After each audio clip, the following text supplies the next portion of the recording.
ओम श्री साईराम.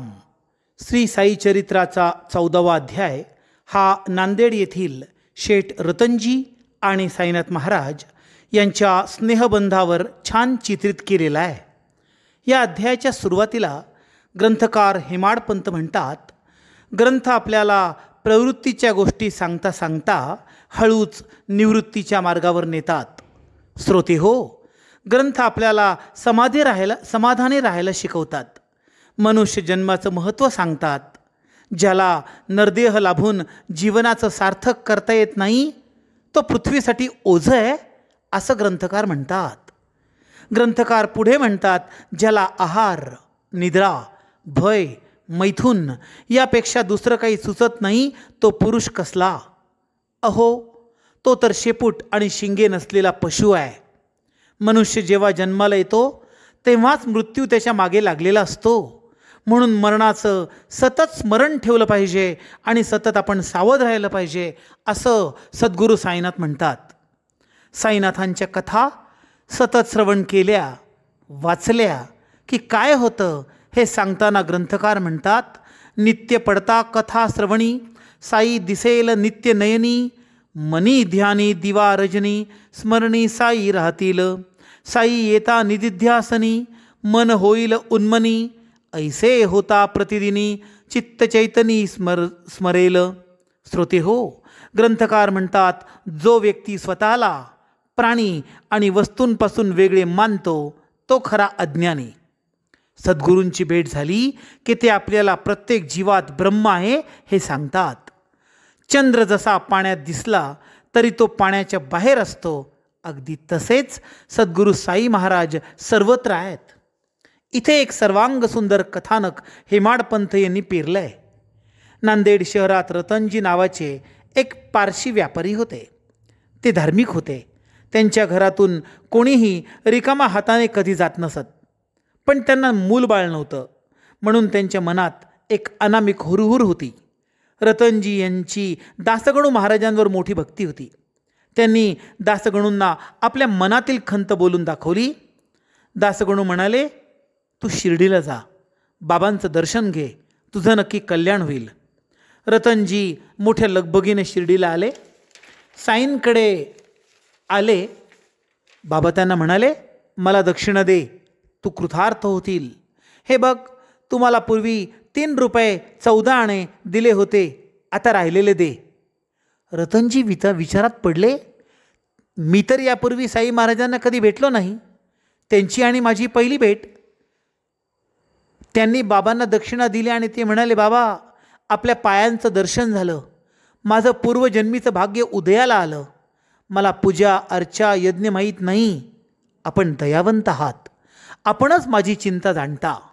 बाबांना दया आले आणि म्हणाले, तू उगीच चिंता करू नकोस, काळजी करू नको.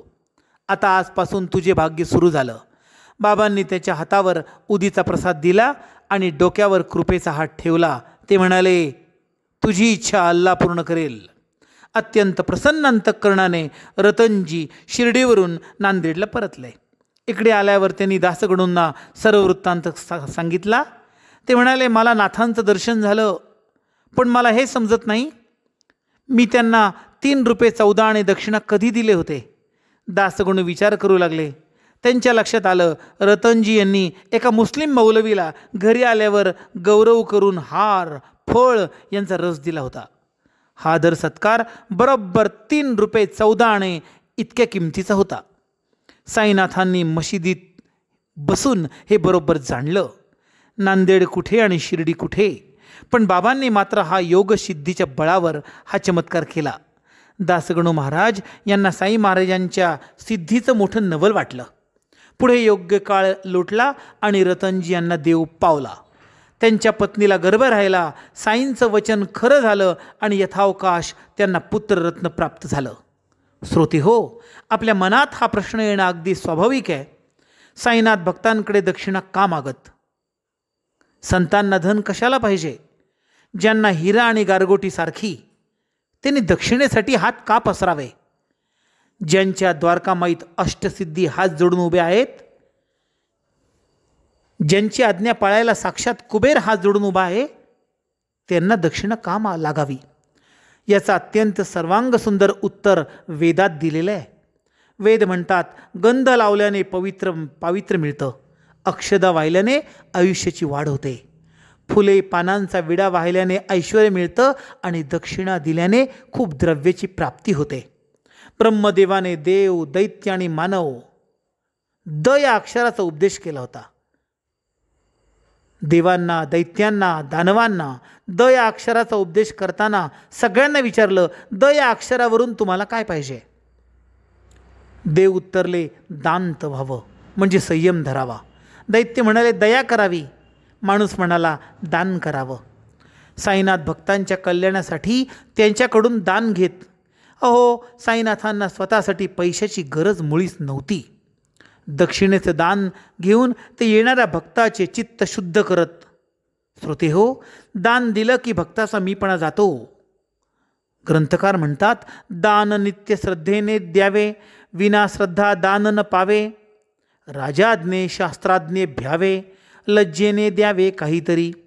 विवाहादी लोकाचार, तेथेही देणे लागे आहेर.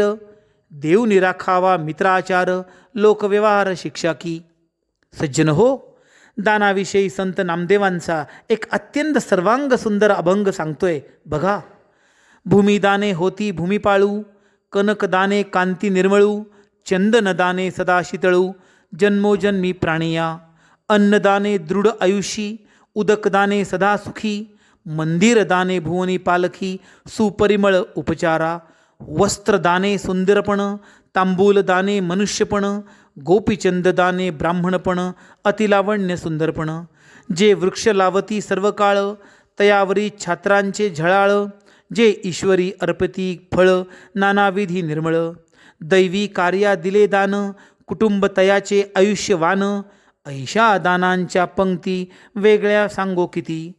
एक घ्यारे लक्ष्मीपती, विष्णुदास म्हणे नामा. श्रोते हो, घेणाऱ्याची योग्यता पाहून आपल्यावर उपकार न करणाऱ्याला जे दान दिलं जातं त्याला सात्विक दान असं म्हणतात. सज्जन हो, हा अध्याय म्हणजे दानाचं महत्त्व आहे. हा अध्याय म्हणजे दानाचं महत्त्व सांगणारा एक कोश आहे. साई चरित्राचं निरूपण म्हणजे स्वानंदाचा मेघ आहे. असं निरूपण द्यायला खूप अधिकारी व्यक्ती लागते. मी फक्त त्यांच्या प्रेरणेने आणि त्यांच्या आज्ञेने हे दप्तर सांभाळतोय. हे निरूपण किती जण ऐकतात हे मी कधी बघत नाही. हे कोणी निरूपण ऐकतंय का हे मला माहीत नाही. पण हे मात्र नक्की माझा साईनाथ, सद्गुरू साईनाथ हे माझं निरूपण नक्की ऐकतोय.